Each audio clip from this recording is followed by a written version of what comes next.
Si nous étudions le billet de 1 dollar américain, nous voyons la présence de la pyramide Illuminati franc-maçonne.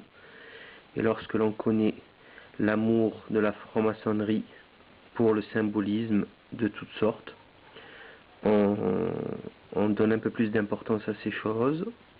Donc on remarque une pyramide avec sur la pierre fêtière l'œil d'Horus, le grand architecte de l'univers, l'œil de Satan qui voit tout, the all-seeing eye. Au-dessus, Anuit Coeptiste en 13 lettres. C'est l'annonce de l'arrivée de quelque chose.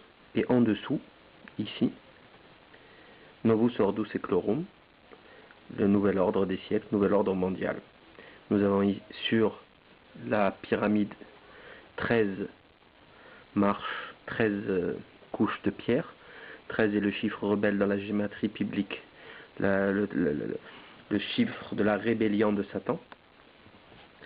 Nous avons sur l'autre partie du billet un aigle, et lorsqu'on s'intéresse de plus près à tout ce qui s'y passe, on y retrouve 13 flèches, toujours le même chiffre, 13 feuilles sur l'olivier, 33 plumes qui représentent les 33 degrés de la franc-maçonnerie écossaise, 13 ici dans le petit drapeau, 13 lignes noires et blanches, 13 étoiles qui représentent le sceau de Salomon, etc., etc., etc. Donc, lorsque l'on observe de plus près ce billet, on remarque qu'il représente quasiment un talisman de cabale, voilà, qui n'a strictement rien à faire sur un billet de banque étatique.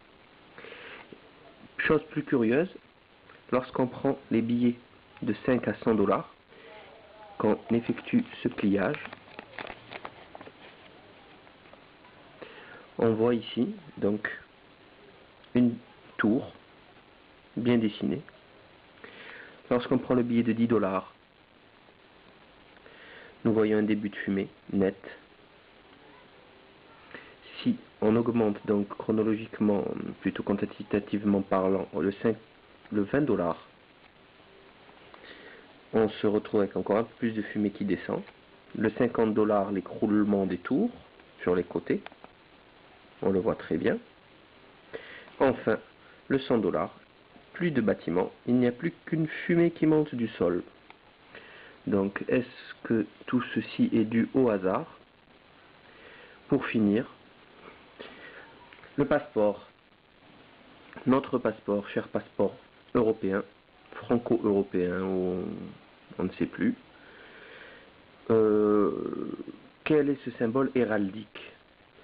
Ben, tout simplement, on peut lire RF ici, République française. Nous avons le faisceau des licteurs romains, d'où vient le mot fasciste, avec la hache pour appliquer la loi.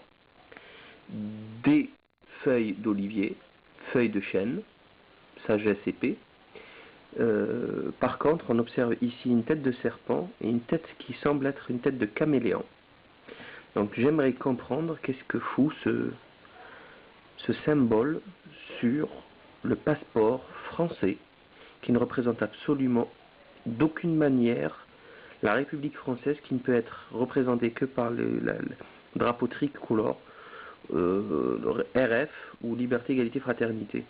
Que fait cette symbolique ici?